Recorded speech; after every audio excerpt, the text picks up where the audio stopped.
What's up, friends? Welcome back to another weekly episode of Trades Talk. Thanks for tuning in today. I'm excited for the conversation. We've got a fellow podcaster in the booth today, Eric Triplett with the Pawn Digger podcast. Eric, welcome to the show. Hey. Awesome to be here. Well, it's awesome to have you. I always enjoy having fellow podcasters on because we know the cadence and know kind of the challenge sometimes it is when you're interviewing a guest who maybe isn't as comfortable on the mic as maybe you guys that do it every day. Yeah. Don't you hate it when they don't have the audio's terrible and like your mic's so crisp and theirs is all jacked and their lighting's all messed up? It's always a mess. Yeah. I was like, all right, let's do some coaching here right off the bat, get you tuned in. Yeah. You know, I think that's the one thing, but you know, overall it's I think we're used to Zoom videos at this point. Everyone's been on screen most of the time in the last 5 years since COVID. We kind of got thrust into that virtual world, if you will. So Eric, you got a podcast. I want to start there. Tell me a little bit about your podcast, when you started it, why you do a podcast. I mean, it's obviously an investment of time. You know, what's the story behind Pawn Digger, man? So the podcast is interesting. I started it about 7 years ago, and this is maybe a cool story for your audience. So my son is about 19 at the time, and he's on a job site with me, which is unbelievable. If any contractor can work with their son at that level on a job site together, it's amazing, right? These are that's the things that you remember on your deathbed, right? So yeah, he's absolutely. got an ear. Yeah, he's got an earbud in his ear, and he's on the other side of this pond. We're like kind of, finalizing things to get the waterfall done and everything. And he's over there, and I'm like, he's 19. He's probably gonna go do something else one day. He's not gonna be doing ponds his whole life. And so I reached out and I was like, hey kid, what's up? What are you jamming? He's like, what? I'm like, what are you jamming? He's like, what do you mean? And I'm like, is it the new Kendrick Lamar? I mean, like, what's listening to, bro? He's like, oh, I'm listening to a podcast. And I'm like, a what? He's like, a podcast. And I'm like, okay, like, what is that? He's like, they're like interviews and like people are talking and they record it and they put it out in the RSS feed. I'm like, what the? And so I was like, what's it about? He's like, oh, it's on physics. And I'm like, what? My son's listening to a podcast on physics. And so, but then I just went down a rabbit hole. I was like, now, I kind of struck out, but I bunted and got on base. And now we're talking about podcasting. I wanted to talk about what music he's listening to, but now we're talking about this. So, I stole second base and now we're talking and he's like, you should listen to this. And, I was like, I'm starting a podcast when I get home. I'm going to do it because I've always been information based for my business. I always want to be stand out as an expert in my field. And a lot of contractors think, well, I don't want to start a podcast because how's that going to get me business in my backyard? But it gets you business because you show up as a professional, you show up as a leader in your industry, and I think that's been incredibly helpful for me over the years.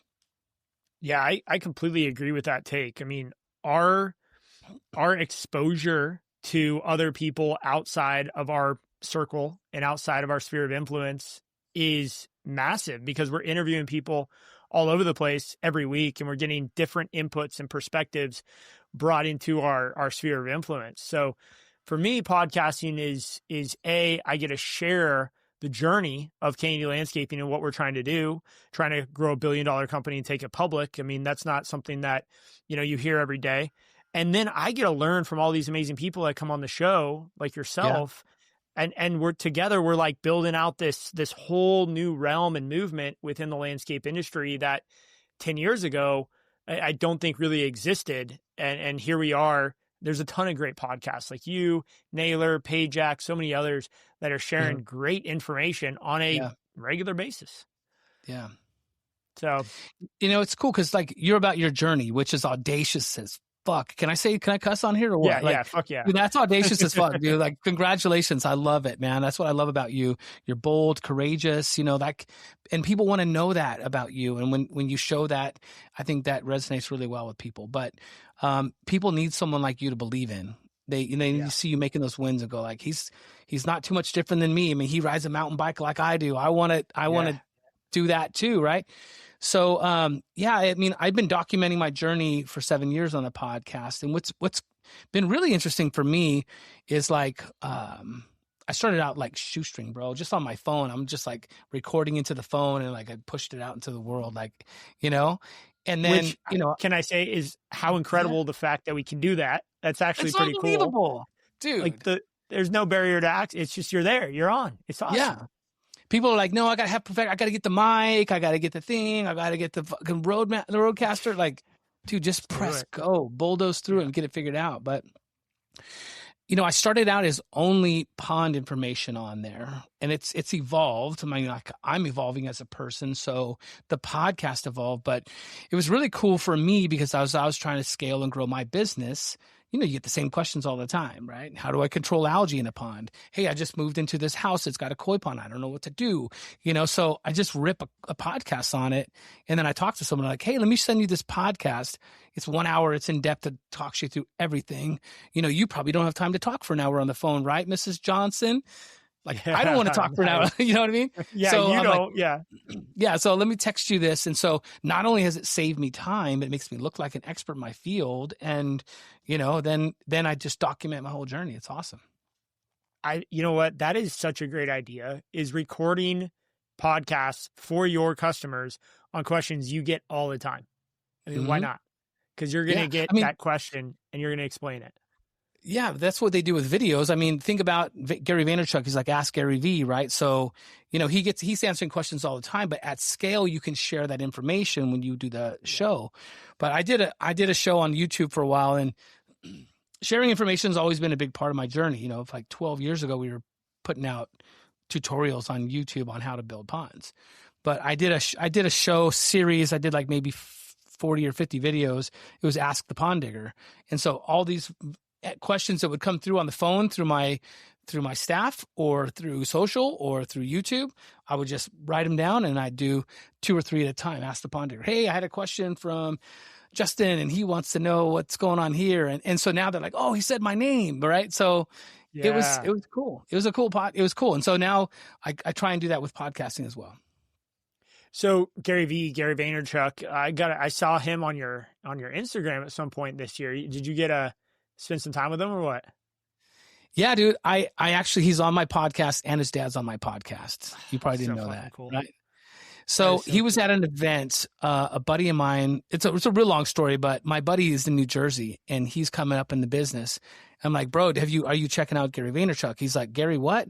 I'm like, dude, get to know Gary Vaynerchuk. You will work for him one day. I swear to God, figure out who he is. And so anyways, he calls me up one day and he's like, hey, bro, I just want to let you know someone named Sasha Vaynerchuk called the office and one of my sales guys is at his house today. I'm like, what? How come you're not there? So dude, yeah, dude. So I was like, I told you, So anyways, he's got a relationship with Sasha. And so he's like, let's do this pond and like, let's bring Gary out and I'll bring some contractors. And so he's like, you're coming, right? I'm like, of course, bro, I'll be there. So Gary came out to hang out with us once. And it was kind of cool because Gary's like, well, what's your ask? What do you want from me? Like, how can I help? I want to provide value. And I told him, I was like, Brian, just ask him to do, Q&A with us. Get him to come out. We got 20 contractors. Ask him for Q&A. And he's like, okay. So talk about audacious, right? I want to be clear on this. There's drones flying, like 3 or 4 drones in the air trying to get this big pond. And these camera guys are all here. And I had a videographer with me. And when Gary came out, it was like, we got positioned. So the house wasn't in the camera and all this stuff. And right before we started, I was like, hey, Gary, you mind if I mic you up? Because everyone kind of moved in and they thought the audio from their cameras or whatever would work. And I was like, hey, do you mind if I mic you up? He's like, yeah, no problem. So I went over there, mic'd him up straight to my phone. And then we just rocked. And then I put it out on the podcast. It's sick. It's so sick. Dude, that is so sick. Specifically for pond guys. Yeah. Like I saw the pond you guys were building. It's and when guys listening or watching this, you're thinking a pond, you're thinking like this little pond, like a couple 100 square feet. Like you guys are building like full on pond. Like this is like almost like a lake. In some of these things that you guys are building. This is pretty cool. Yeah, it was amazing. I think that thing was like 200 by 100 or something like that. Yeah. It's like a big horse arena, like a giant horse arena is a pond, and then a waterfalls and all this stuff. So yeah, but I also got Sasha. So I was supposed to interview Sasha a year and a half ago at an event Okay. because my buddy was already like, building a relationship with him. And I had him lined up to be on my show. And I took a traveling podcast. I was there. Right. And then he got tired. He's like, I'm too tired. I don't want to do it. And then I lost my opportunity. I was so mad. And so when I got out to the job site, we were there for a week and a half. And like every day, Sasha would come out in the morning and I was waiting for my chance. And there was one moment where he would come out and he was like, Eric, he'd bring me over. He's like, I don't know about this rock. I'm like, I'll change it. What do you want, Sasha? And so we went through that whole thing. Right. Yep. And then like a day or so later, he comes up to me and I'm just standing there looking at things. And he comes up, he's standing right next to me. He's just like standing there. And he's like, man, if I had 12 more guys just like you, this pond would be done already. And I was like, okay. And then so the next day he came out, it was like kind of, we were getting close to what we could do. And it was kind of like tailoring out. And I've always had my mic in my pocket. Right. Yeah. And then he was standing next to me and I'm like, Sasha, you mind if I just mic you up? We talk for a couple of minutes about your pond. He's like, let's go for it, Eric. Cause I had an appointment to have him on the podcast the very next day, but I was not going to audacious, bro. I was not going to miss my chance. So I was like, got to be there. Yeah. So I was like, I have this moment right now. I want to seize this moment. I'm going to try. And if I can get him on the podcast tomorrow, then great. If not, then this could be my little mini podcast with Sasha. So he's like, yeah, let's go for it. I mic'd him up. Boom. We talked for 15, 20 minutes. And then that was it. So now I got each of them on the show. It was amazing, and congrats. Yeah. That's podcasting, like document your journey. Yeah, man. So awesome. I think it's so cool because I got to watch that from my perspective, watching your Instagram and following along with you of seeing your, encounters with what I believe are some of the best futuristic minds in the business. And when I say business, I guess I just mean like in business, period. And Gary Vee being one of those who you listen to him talk about AI, you listen to talk about social media, and you go back 5-10 years and look at and listen to what he was saying and then see what happened. I mean, this guy, he's not batting 1,000. No one is, but he's batting like high 700-800s on things. Like he is 75% of the time on point with things that are so outlandish that people write him off. And they're just like, no way. So the chance for you to get in the same room with him and talk with him and have that moment, that probably was a little bit of a mind shift for you, right? Like, are you thinking different after talking with them? Yeah, for sure. I've followed Gary for a long time. I'm a big fan of him, and sometimes I don't want to say I get bored, but sometimes that same message comes across, but I'll open it up and listen. But every now and then he just like bitch slaps me with something that really rocks me. And I'm like, okay, Gary still has it, he still has me by the, the neck, like, hey, let's go. And, it's interesting because AI has been, people are so afraid of it and so nervous and so resistant, And I just think about Gary saying like they were resistant of the internet, they were resistant of cell phones. And now you have like your 9-year-old daughter has, you know what I mean? Like but everyone resistant to that. So, meeting you at Landscape Technology Conference was really cool for me, hearing about disruptors and hearing about, your journey. But when I sat down to talk to you, we talked primarily about AI, and that was, I don't know, months ago, right? 6 and months. I was already, it was July. I was already using AI, but like, I definitely ramped it up a little bit, through listening to you and be like, cause I was with Gary like in the summertime in August. Yep. July, right. August. Yeah. I went straight there. So like, then I'm here. And then, so I'm like, I'm leaning into AI more and more. It's crazy because, you think about an e-bike, like I'm working out right now on my e-bike. And so I go hard in the mountains for like an hour and I'm sweaty. And then, you ride by another guy. He's like, oh, you cheater. He's on his analog bike. And I'm like, bro, you're not even living. You're not even living. No. I just got a badass workout. And so, I think AI is the same thing. And so the more I lean into it, I'm like, am I going too hard? Am I not going hard enough? What would Justin White do? You just got to go all in, dude. Fire the cannonballs, AI is an interesting conversation that I just had with another guest on the show. talking Scott with Hey Flora, and we were talking about AI, and he's building this AI operating system, explaining to me his vision of a future state where a landscaper runs into a challenge on the job site, hits their glasses or taps their watch and is like, hey, what should I do here? And this, intelligence actually shares down with them, hey, here's what the standard is at ABC company that we work at. Here's how we put in base rock and sand under pavers. We, all right, is it pedestrian? Is it vehicle? And all these answers are available in a moment's notice from this all-knowing AI agent, if you will. Mm-hmm. And so it's like, it sounds great, right? But I think a lot of people are struggling with getting AI implemented to where it shows a positive improvement on a financial metric.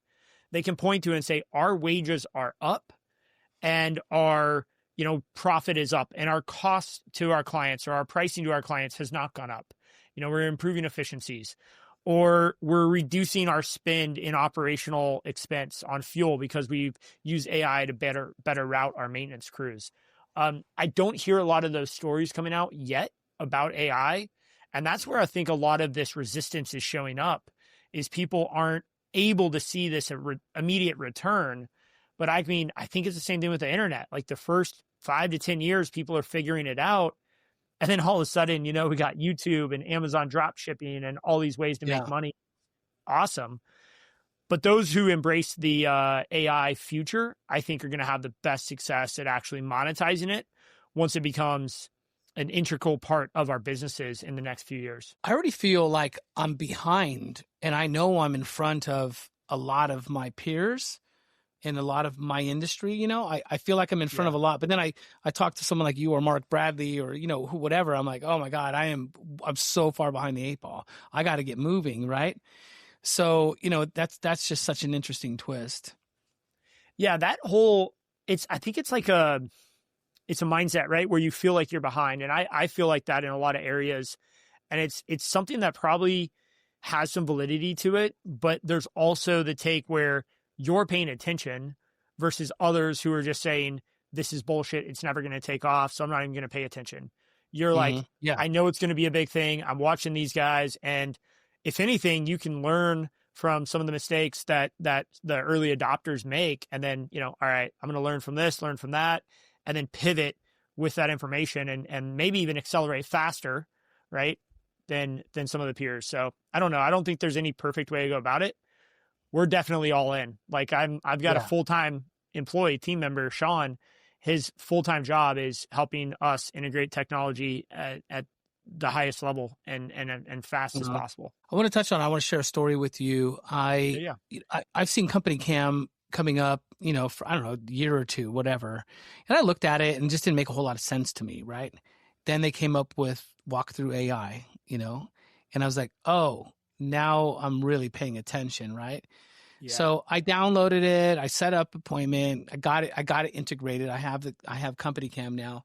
And so I'll do a pond inspection. I'll go to an inspection and, I'll tell them everything they want to know and everything they don't want to know about the pond, And so, but I used to have to take pictures, take notes, and then I'd have to go back to the office and then I'd give it to my people. And then 3 days later, they'd have something written up and they'd have to put the pictures in and they send it to the people. Bro, the new AI walkthrough is unbelievable. So I literally walked through it. You could talk for 15 minutes. This is not an ad for Company Cam. I don't even. Yeah. But you can talk for 15 minutes and you can take a picture. So you can walk around the whole property, boom, take a picture of this and say, this is this. I want to have this, this, and this done. You walk over here and it's just like recording your voice. You take another picture of this and say, we need another pallet of block here or whatever. You walk around the property and you take pictures. And so I'm walking around this property and saying, this is a problem. This is a problem. This is my recommendations, all this stuff, right? And while I do that and I press stop, it's already processing it, right? It's making a report for me right there. While I'm fucking standing there, bro. I'm talking to the lady after I was like, I need a little silence. I'm just going to take some notes. Is it okay if I just have a little bit of quiet? They're like, yeah, no problem, Eric. I'll get you a coffee.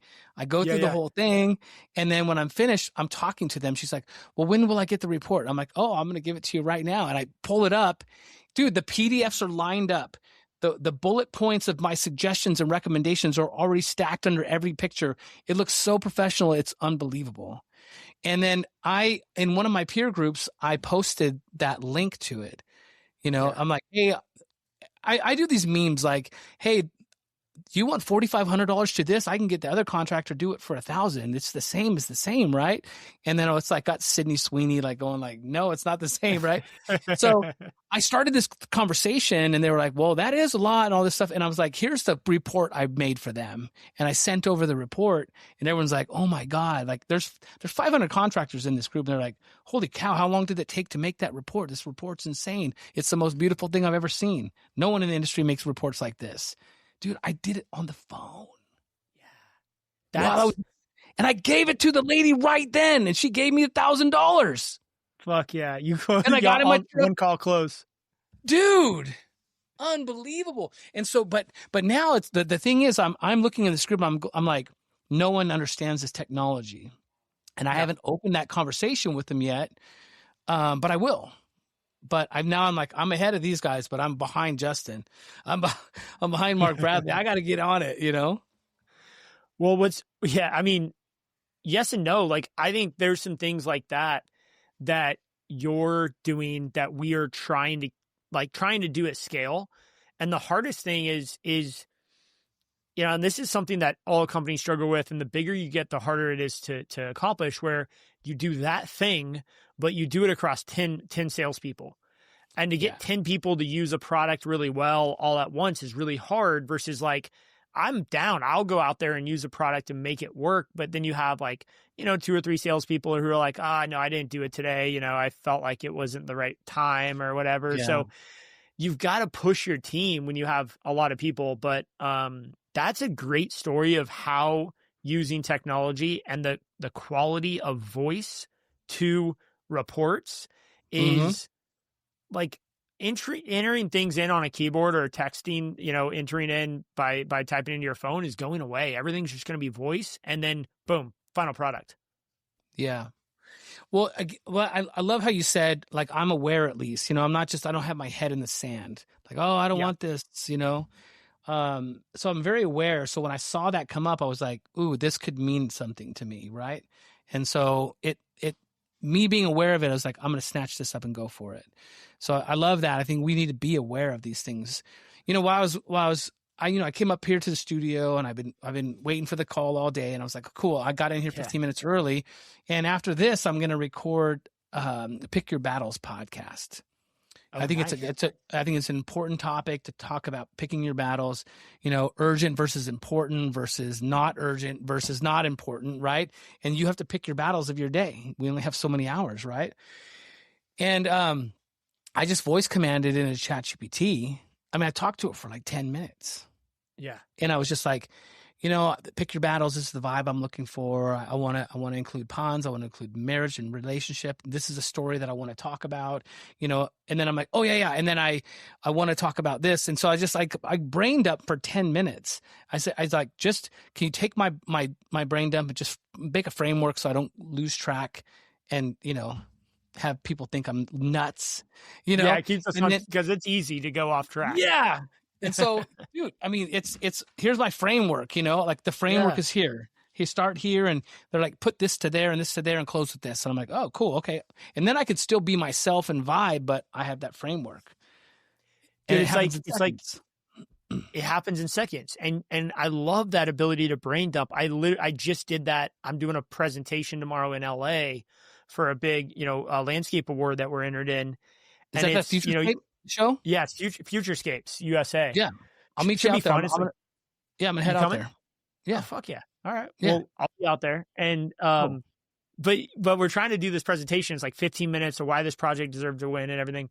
And we're brain dumping into the ChatGPT, and it's giving me back this really nice, not a script, right? But like you said, it's like open with this. Hit on these 3 bullet points. Yeah. Close with this. Yeah. I can remember 4 things. And I like this analogy. It ties back to mountain biking, right? It's like, I'm not a big fire road or road biker. Like, I want to get off and ride in the woods with the trees. Yeah.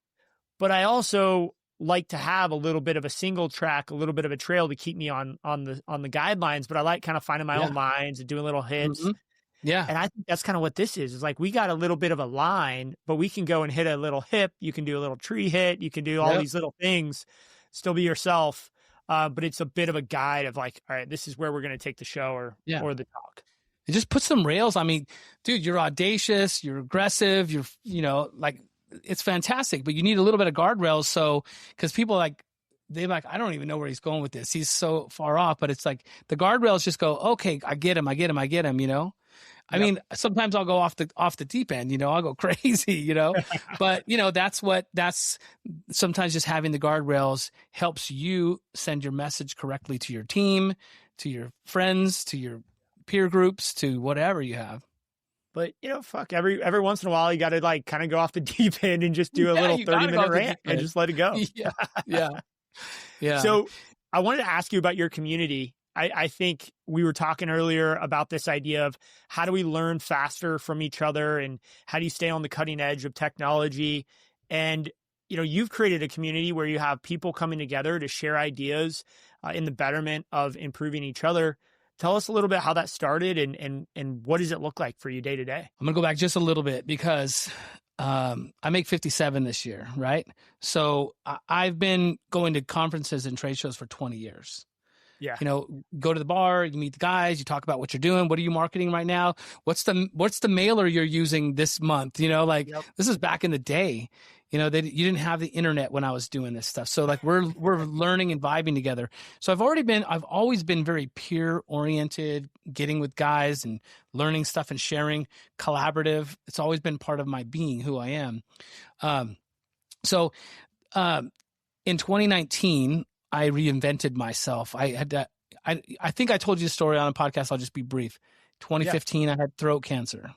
And so I shut down my construction division. I kept open service and repair and like warranties and manufacturing, retail. I kept that part of my business open, but for 2.5 years, I just had to get better. And so in 2019, my doctor's like, dude, you're looking good. Go take over the world again. And I'm like, okay. And so I had shut down my world-class construction company, right? Got all my guys their contractor's licenses, sent them on their own. I'm going to go die, right? I set that all up. And then 2019, they're like, hey, go at it again. I'm like, I don't have anybody. I have to reinvent a team. It takes so much work. What am I going to do? Well, I had to kind of reinvent myself. And I started sales training. I got in a group. I started training and I went in hard. I wasn't dabbling. I wasn't sitting on the sidelines to the front row, punching, kicking, fighting, spitting, bleeding. Like I want to learn. Yeah. And so I reinvented myself at that time. It's like I went into a cocoon and came out a different man. Wow. And so at that time, when I came back out, when I was like, this group is all I can learn from. I have to go somewhere else. And when I started to leave, a lot of contractors were going like, dude, where are you going? I don't know where you're going, where you're leaving or why you're leaving, but wherever you're going, that's where I want to be. And so many guys reached out to me, like they're like, you should start a coaching group. And I'm like, I don't want to do that. I don't have time for that. But I am very fulfilled by helping people. Right. And so I started dabbling with coaching. And so, I don't know if you know the story, but you start with a partner and then you find out your core values don't align. And you're like, this is not going to work. And I'm like, I'm done. I'm not starting any more coaching groups. I'm done. But the demand, bro, like people were just like, I don't care where you're going, where you're studying. Can I just come to your house? Can I just call you? And so I started another coaching group. So it's called Train with Triplett. And because that's what I want to do. I want to train. I want to get better every day. Whether I'm on my mountain bike or I'm on a sales call or I'm learning AI, I want to get better every day. So Train with Triplett is what it is. And that's so, awesome. Yeah, I have a free Facebook group, probably much like the disruptors. I have a free Facebook group. And then I have guys that are more action takers who want to go harder. And then I have a small entry to pay to be into the group where we do role plays every week. We have accountability calls every week. And I got a tight group of people. And yeah, so that's my day to day is I do want to develop that. I want to grow it. And I still want to run my construction company as well. Yeah. Well, I think that combination of being someone who's a giver and someone who's a devout learner and wants to go out and learn more things at the same time, that I think is the recipe for success in it's always been, but I think it's going to be more so in the next 10 years than ever. And if anyone ever feels like, well, I've learned everything there is to learn, so I'm just going to teach now, I think those people end up being some of the worst coaches out there. And, like anything, there's good coaches, bad coaches. I think people who are actively in the ring, fighting the fight every day, dealing with payroll, building clients, relationships, and then sharing that with your group and your community, it's really the best way. And I think one of the only ways in 2025 and 2026 to run a community, because people who only run communities full time, that's all they do. All their focus is monetizing that community and monetizing the group, rather than saying, hey, guess what I learned this week? Even though you're like, I put in my community, the disruptors, right? I'm like, guys, what are you thinking about 2026 bonus structure for your team? Because we're struggling to come up with what our focus is, because we've gotten so good at certain metrics. It's almost like a layup for the team now. How do we create a bonus target that really gets people excited? That's something I'm struggling with. So, it's just because you start a community or you do coaching or train with Triplett, it doesn't mean that you figured it all out and now you're sharing it. It's more of like, hey, I figured some things out, but I'm learning every day, and I'd love to share that with you guys. Yeah. I couldn't agree with you more. I mean, I've been involved in a lot of coaching communities over the years. Like, I remember, this one guy, he retired, right? I retired 5 years ago. Like, dude, you know how much has fucking changed in 5 years? You don't know shit anymore. You literally don't know anything, right? You might know a little bit of sales and a couple of things, but AI is coming onto the scene. The economy has changed.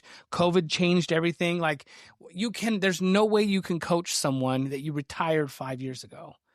It doesn't make sense to me, and there could be some outliers, clearly, right? There are some anomalies, for sure. But for the most part, like, someone that you don't know who's huge and famous, like, they're not going to be able to coach you through it. It just doesn't make sense. Yeah. You got to find people who are in that sweet spot, people who are still involved. I found there's I completely agree with what you said. People who have retired and are disconnected are like, they fall into that category. And then there's some who have a way of staying involved and staying connected. And usually that ends up because they're on advisory boards or some other paid position where they're a board member to a company with legit investors, and they have to stay very, very invested with that company or that industry. That's where I've seen a little bit, but either way, man, like I said, there's going to be good and bad in every world, from landscapers to coaches to, people who cut your hair. I mean, there's always good and bad, but it's interesting. You mentioned the disconnect. One more thing on this, the disconnect. The things I train my group on, like, we're very niche and specialized in some of the businesses that we do. And like a lot of guys run out and do free estimates, and they run around, and while some business models, that's really good for them, most of the contractors I talk to, that's not a good model for them. They show up, they get run around, they're not pre-qualified, and then they show up wanting to monetize their visit because they're not getting paid. And as soon as I can show them, like, they would pay you $500 just to walk the property and help them understand the process of it, and you can do a consultation and actually make a little bit of money, that contractor literally shows up to the job site different. He shows up more creative, more problem solving, and not just like trying to figure out how to like get them to sign a contract and make the money. Like, just so, like you said, if the coach is only trying to monetize their business and they never even broke $1 million in their company, and now they're trying to monetize you listening to me when I don't even know how to teach you how to do anything, that I see that all the time. It's nothing more frustrating than that. Oh, totally. Well, and there's a nugget you just dropped, right? Is like, what if you did start charging $500 for every visit? How much of an impact would that be? How much of a difference would that be when people call and ghost you on appointments, or they don't treat you with any value if you're just out there giving away free estimates? But also, I mean, do you call it a $500 estimate, or do you have another name for it when you charge them for that? We mentioned consultations and what have you, and a lot of times I'll share like budget ranges where this pond could land or this landscape project. This could be a $50,000 conversation or $20,000 conversation, depending on which way we go. They're like, cool, yeah, let's go. All right, now they're not afraid of that. So then we're like, okay, well, the next step is we do ask for a small retainer for us to come out and begin the design process. We'll bring samples, We'll lay things out, we'll create documents, while I'm standing there. We're going to do that. Like, I create the value through AI or whatever we're going to do. And they're like, yeah, what day are you free? And now all of a sudden I'm out there and we're doing, that's how we do ours. And so my goal is to teach contractors that just the premise of that and how to do that. They think it's impossible. Yeah. And when you do that, you change your sales team from an expense to a profit center, or at least a revenue center. Maybe they're not making profit off those $500 consults, but it also, you mentioned it makes that salesperson, whether it's you or I or one of our team members, when they show up, hey, I need to provide value in this meeting. I need to give the client something that they say is worth maybe $1,000 or $2,000 for their $500, payment. And again, company cam, here you go. Like, you're able to provide that value where in the past it would have taken you 3-4 hours after that meeting to go and build out that report and send it. It's like, it's instant. Yeah, it's unbelievable. And it's a mindset shift. Like I'm doing this program called the Contractor Conspiracy Program. And it's because contractors have these conspiracies in their head and it's just so screwed up, right? I had the first woman who ever asked me to be her coach. And I was like, okay, I started talking to her about it. And this is really interesting, Justin. I think you can appreciate this. I'm trying to teach her how to charge for her consultations, right? She ran around town for free. She's got 2 little boys, right? Yeah. She wants to be a good mom. She wants to help her husband with the business. She wants to sell stuff. She wants to go to the baseball games with the kids. And so we're talking to her and I was like, you got to charge her. She's like, there's just no way I can get away with this. I'm like, okay. She's like, maybe it's our community and where we're at. And I'm like, okay. And I'm like, I got to ask a serious question. And I'm like, this next job that you land, like you're going to go out and do a free estimate next week or whatever, right? If you don't get that job, are you going to make your mortgage payment? She's like, oh God, no, we're fine. And I was like, okay, so you don't need this to run your life. Like you're not going to lose your kids over this, right? She's like, no. I'm like, how far are you booked out? This is a summertime phone call, right? Oh God. Yeah. I love where this is going. She's like, we're booked out through the end of the year. And I'm like, okay. Then first of all, your prices are too low. You're understaffed and you have the opportunity to throw some calls away. Throw them away. Even screw up. Just go, I need money to come to you. Like, I don't care. Throw them away and train with me. And I'll teach you how to talk to them. And now she gets like $2,000 just to walk into someone's house. You know what I mean? And they're still booked out and they're hitting 3 million. And it's like, dude, it's a game changer. And it's those moments like that because now she has more time with her kids. She's more confident. She shows up better. It's just, dude, it's a conspiracy theory in your head. You got to break it. It's so true, man. And you're proving that out. And I love this example because so many people, especially in landscaping, have these preconceived notions about what can or will not work.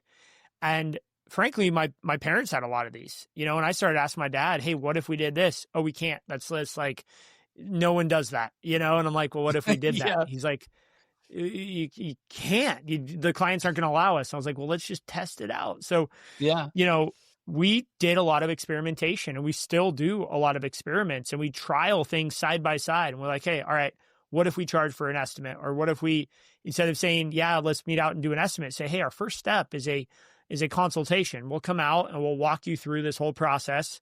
We'll come up with a budget range. We'll talk about all these things that most people are scared to talk about. And if all of that sounds good from both of us, we pre-qualify you and you want to move forward with us, then we'll talk about creating a price proposal for your design and build project. And when you frame things differently and at the same time you act with speed where you're meeting with a person the next day or 2 days later, and then thanks to AI, you're giving them that estimate and that report or that consultation report the next day or that same day maybe. And then they say yes, and then you get the estimate and the design done in a couple of weeks instead of a couple of months.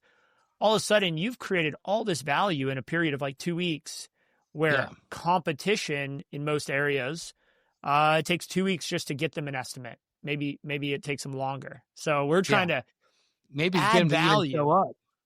Exactly. Yeah, you can't even get them to show up or answer their phone. How funny is that? I don't get that. Come on, man. Yeah. I don't know what people are doing out there. It's like you're a landscape company. You say you want to grow. And then, I ask clients about you and you say, oh, yeah, they never answered their phone. I've given them a call multiple times. Yeah. So with that, do you feel like within the community, you're able to share things that are like, we're talking about stuff that is somewhat, proprietary, but we're not talking about too much around like wages or salaries or commissions. Do you feel like when you're in that paid community, you can be extremely vulnerable with your team versus maybe just like out there on the regular internet? Yeah, I'm extremely vulnerable with them. I mean, it's accountability call. And like when I talk to them, I've already told them, just like I told you when I had you on my podcast, I feel like I'm in purgatory between 1 and 3 million. Just like I'm just there. I feel like it's purgatory. Yeah. I tell them that, but 96% of contractors will never break 1 million. So all I can do is tell them the struggles that I'm facing now as a guy grinding it out, learning and changing with the times, and then sharing with them like, I used to be you. I used to be exactly in your shoes, but now I'm a little bit farther you. So, the last thing I want to do is stay there and have them get to me and go like, okay, cool. I'm going to go hang out with Justin White now. I'm going to go hang out. Like, I'm going to go to Mark Bradley's thing. Like, I mean, I want to build this community. They're like family, and, and if I can't serve them well, I want them to go somewhere else. Right. Right. But yeah, I think I'm just helping the version of myself that I used to be. So I can be really vulnerable. Yeah. In fact, I was going to say when I got cancer, like I didn't tell anybody. I just shut things down. I was real low key about it. But when I got healthy, I still didn't talk about it. It's my personality. Like I don't need to bore you with that stuff. Right. But, a lot of people helped me understand that showing that vulnerability in the fight and what I went through is very inspiring to people. Just like you saying your audacious goal, like I want to do 1 billion. I'm going to die trying, or I'm going to get there. You know what I mean? Yeah. And so like having that audacious goal gives people the courage to even follow in that footsteps, And so I've been a little bit more vulnerable since then. And I commend you for that, because it's one of the things that I struggle with. It's like growing up, I don't know if you kind of got this, but I kind of felt like, I don't know if it was like something that was taught or I just picked it up from our community. I mean, I grew up in this like surf skate culture of Santa Cruz where, there's like, you get in a fight at the beach and you kind of got to be the, like you got to like eat or get eaten kind of mindset. And so you end up putting on this like bit of an armor on from an emotional perspective of like, you're tough, you're good, nothing's going to shake you. And you have to kind of go away from that mindset as you get older and start to learn and grow in business. You have to shed that and become a more vulnerable person.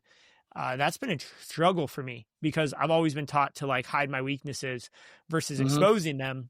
Yeah. But when we talk about, going through challenging times or looking back on situations that you're maybe not as proud of, your negative lower moments, that's, I think, where like the learning really happens within these communities. And so I commend you for going there. I mean, was there a point that you just started to get more comfortable talking about your battle with cancer and going through that? Or was it like a slow process? I shared it with a couple of people that, when you meet someone who's had a loss of someone, well, no, there wasn't a loss. So like I met someone who knew my battle and they have someone very close to them experiencing, they're in the fight with cancer at that moment. They're like, wow, we need hope. Like, you battled it. You came out the other side. We need you. And so can you talk to my husband? Can you talk to my daughter? Can you talk to these people and just give them a little bit of hope? If they see that you fought it and won it, then they believe that they can fight it too. And whether they, do it or die trying, it's giving them that hope. And so it was a couple of moments like that I was like, okay, I want to help people, because I was in a dark spot, bro. And, if people would have, I don't know if I would have taken that because of my personality, but it was helpful. It was helpful for me to help people, Yeah. Well, it feels good to help other people. It feels good to give them hope. I love talking to kids who have kind of given up on life when they're like at age 19 or 20, because they dropped out of high school and they're involved in gangs or they got caught up and they got arrested and they did, 3 years in prison and they're 22 years old and they're just getting out. I'm like, dude, let me talk to you, because I didn't do any like hard time or anything, but I dropped out of high school at 16. I don't have any diploma or any, accolades. I got my GED a little bit later, just out of necessity at one point. but like there's a way to go through that dark point and come out the other side in multiple levels of life. My question to you on that though is like, how did you bounce back and decide to get back in the game in 2019 versus watching from the sidelines? I mean, you know, that must have been such, you had to create all this inertia and momentum and energy from zero, from stopped. That probably had to be extremely hard. I mean, what was the driving force behind that? Great question. So, I've been married for 27 years, 28 this year. And so, you know, this happened. That's big. Yeah. Thank you. So we were married for, my wife and I, like 20 years. Right. You know, and I had, you know, everything was cool, you know, like life insurance, all that stuff's in place. Right. And all of our liabilities were kind of managed. Everything's cool. Right.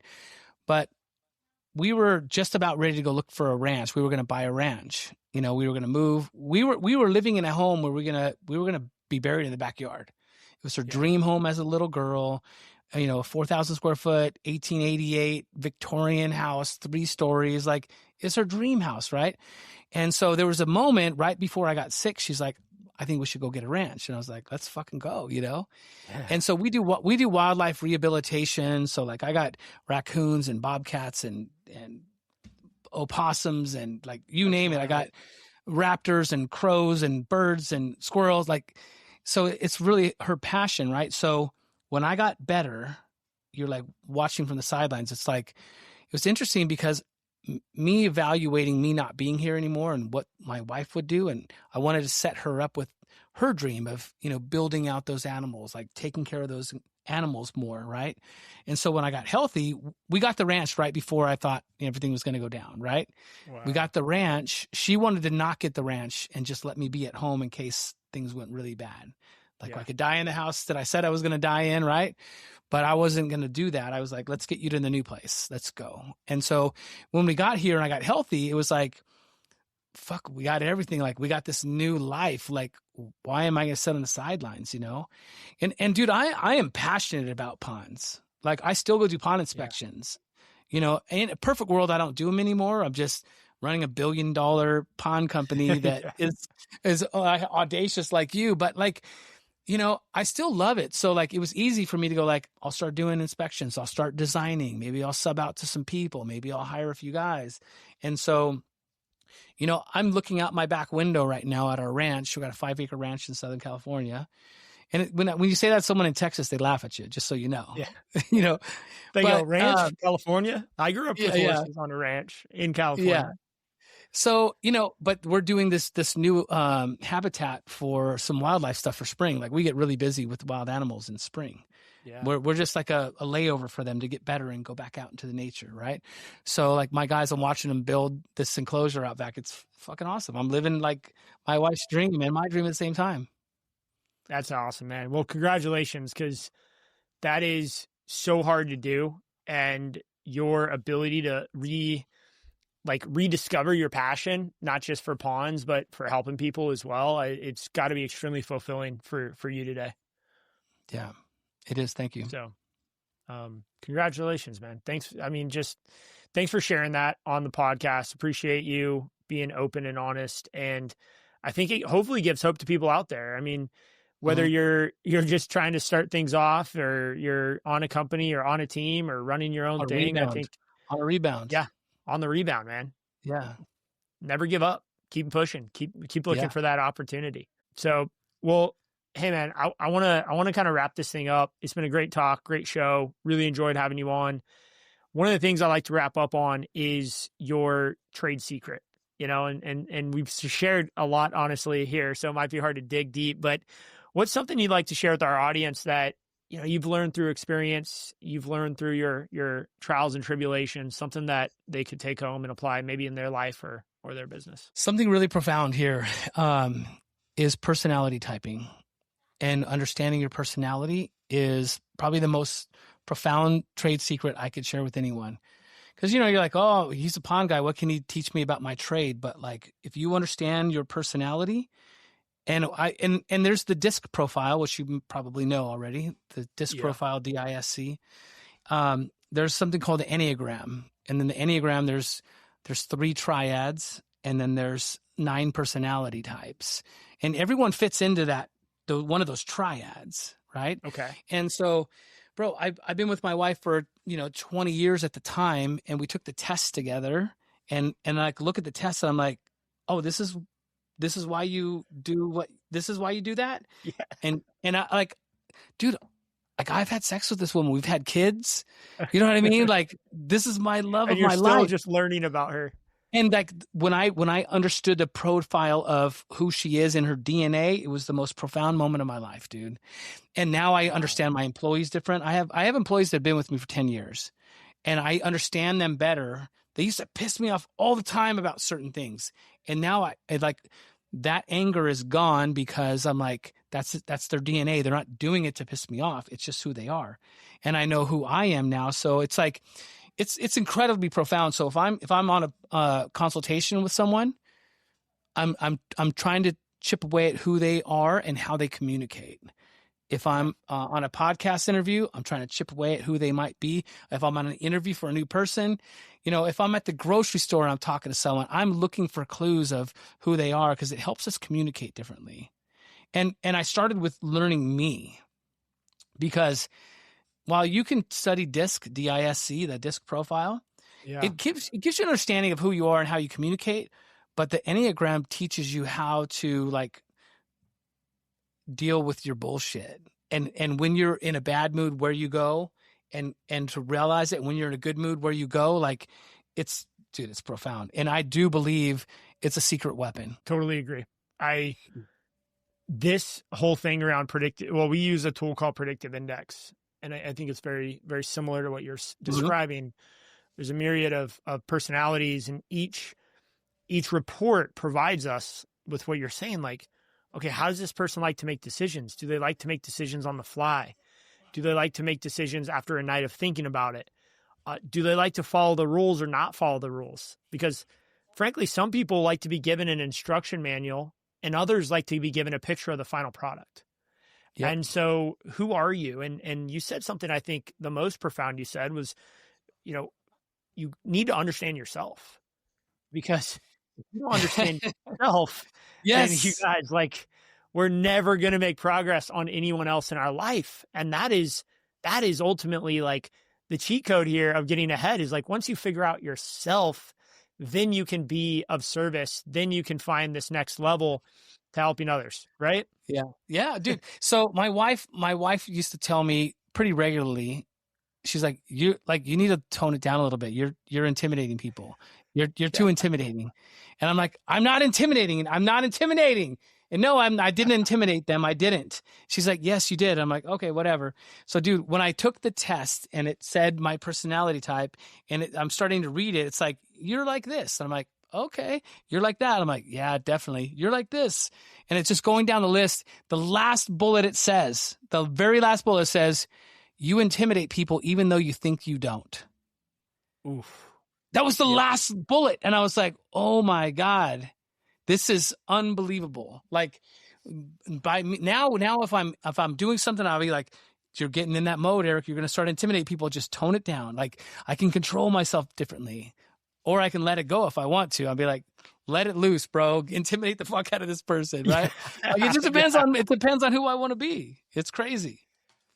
Well, and once you do that, you start to find that there's this range you can operate in, and you can meet and by no means, I want people to understand, this is not being fake, right? We're not inauthentic with other people, but when you're a leader or you're a salesperson, you talked about sales coaching, and you can meet the other person where they're at while being authentic to yourself. Mm-hmm. It's like a martial arts skill. Like, you're dancing and you're understanding and you're moving to that person's energy. And once you get that, then it's like, all right, well, yeah, we're you and I, for example, like, probably people will listen to us talk, especially off camera, and they're like intimidated, right? Because we're like cussing and talking about mountain biking and, all this crazy shit. But then, when I get in a room with a client who's a very successful entrepreneur, but maybe in a different sector like tech, I've got to understand they have a different language, a different cadence that they work at, and meet them at that cadence. Well, one of the things about the Enneagram, because this just kind of talks how you function and communicate. the Enneagram teaches you how to know when you're in the good spot. So like, I like that. I'm a challenger. I'm a number 8. Okay. So I'm a number 8 challenger.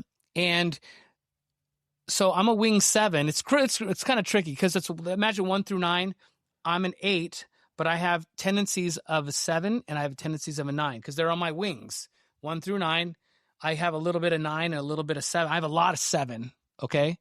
And so if I'm in a really good position in life, if I'm really healthy mentally, I want to help people. And did I just demonstrate that on our whole conversation? I want to help contractors. I want to help things, right? And if I'm in a bad spot, I don't want to talk to you. Like if I'm not talking to you, I'm in a bad mood. And I'm in a bad spot. I retract. I don't want to talk to people. I need to be alone. I need to go on a walk. I need to get away from you. And so I can identify those spots really quickly now and be like, hey, you're in the pocket right now. You're helping people. Yeah, you're in the pocket. Things are cool. Yeah. I'm just like right in the pocket. I know if I wake up and I want to help people and I'm trying to support people, I know I'm in my zone, dude. And so when you know who you are and who your wing is and where your good zone and your bad zone is, you have total control over things. It's amazing. It's such an incredible place to get. And then you start to curate your life in that way where you're setting yourself up to be in the pocket. Like, for example, for me, I like to get up and get some activity going, working out, walking, just moving the body. And sometimes, people want to meet early. We're on the West Coast. Sometimes I find myself on a Zoom call at 6:30 a.m. And man, I'm just not in my zone. And that knocks me off for the whole day. So it's like, unless I absolutely have to, I try to protect that first, 2 hours of the day, which, is hard sometimes being in the landscape industry, but you've got to do it because the rest of the day is going to be so much better. I think you're an 8, by the way. Yeah. I think I might be. I would love to trade, I have the predictive index. I'd love for you to take that. You'd probably be, I'm a maverick in that. I bet you're probably pretty similar to that, honestly, from what I've seen. Yeah. Send it to me. I'll send you mine. Yeah. Let's do it. Yeah. I think you're a challenger. You're number 8. You're probably a wing 7 because you like to help people too. I'm just curious, if you got in a fight with your wife, do you not want to talk to her before you go to bed, or do you want to fix it before you go to bed? I got to fix it, dude. I can't go to bed. Okay. Well, it's cool. It's so it's your wife. It's a little different, but sometimes if I'm upset, I don't want to talk to you right now. I need to cool down. Well, that's true too. Yeah. Yeah. Yeah. But my wife's a 9, which is a peacemaker. So her feelings get hurt really easy. And so if I come in too hot, it ruins things. So I'm just like, you need to pull back. So, I mean, if your wife's a challenger as well, then like, hey, we can sort it out. Yeah. You can, have that confrontation without it falling apart, and like we fix it and go to bed and everything's cool. So it really depends on people. That's interesting. Yeah. It depends on the other person, right? It's like, where do you meet that other person? Yeah. The predictive index gives you what's called a 1-to-1 personality guide. Mm-hmm. So you can run yourself and another person through the system, boom, and it'll give you basically, it's like, here are what to look out for. Like Justin may talk over this person and not listen to their thoughts or opinions. And then it's like, so-and-so may agree early, but not actually agree. They just agree because they don't want to fight, maybe a peacemaker. Yeah. And so when I meet with certain people, I have to remember, like, I need to ask more questions than I give answers. Okay. Can I close this out? Yeah. Go ahead. You got something more you want to, I got a question for you. I got a question for you. I want to know, if there's something like that you knew, how do I want to phrase this question? Yeah. Is there something you're doing in business that you had no idea that you would have to deal with that problem that might have kept you from doing the business? Does that make sense? Yeah. Yeah, it does. Is there something that you're doing that maybe you're handling fine, but if you knew you had to handle this, would it have held you back from pursuing this audacious goal? Yeah. So great question. Okay, here it is. So the thing that I didn't realize is the fact that no matter how clear you make it and how amazing you create an environment for success, there are just some people who are not going to agree with your vision. And I love disagreement and debate and argument, but at some point we have to come together as a team and align around where we're taking the company. And there's certain people who just, I've found, will never come to that alignment at some point. It's like sometimes they're on board and then the company changes and now they're not on board. So you have to eventually exit these individuals from your organization. And that I did not expect was going to be so gray and blurry and a hard decision. When you ultimately have to fire someone who is in more of a management leadership position that you consider a friend, or maybe they're a family member, those decisions are so incredibly hard and so incredibly emotional.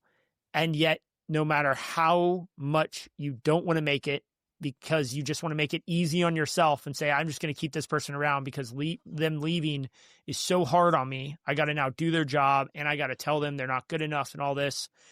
I don't know, man. I don't know if I would have went at the pace, the scale, and the change that we have gone on over the last 10 years had I known how many people we were going to have to exit from the company after becoming such close friends and so closely aligned around a vision that whether we changed, the industry changed, or they changed, at one point we all agreed that we were going to do this thing, and now we don't agree.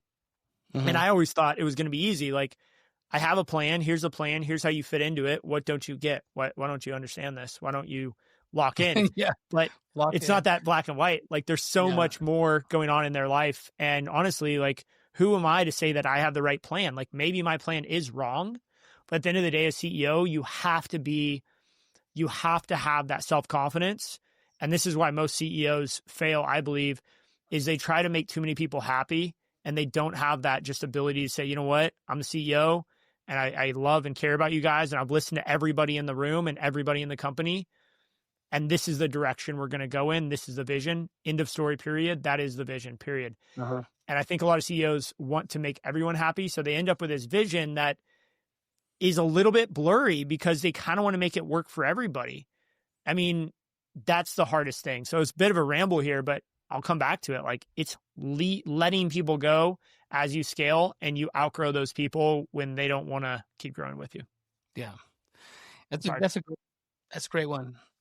I love it. I appreciate that. How about yourself, man? Like, you growing from going from 0 up to where you're at, crossing that 1 million and headed to 3. I mean, you know, is there something that you're doing day in and day out that you had no expectation of that you were going to be doing, or is it pretty in line? Yeah, like it's psychology. I mean, and that's why I think it's such a secret weapon for me now. And maybe it's just my personality type, but like, you know, I mean, when you have crew members that all of a sudden are suicidal because something happens in their life, you know, and then suddenly they lose their mom and they come to you because you're the leader, you're the one that calls the shots, and they're looking to you for some kind of support mentally. Like, mental health in the construction industry is pretty rough, dude.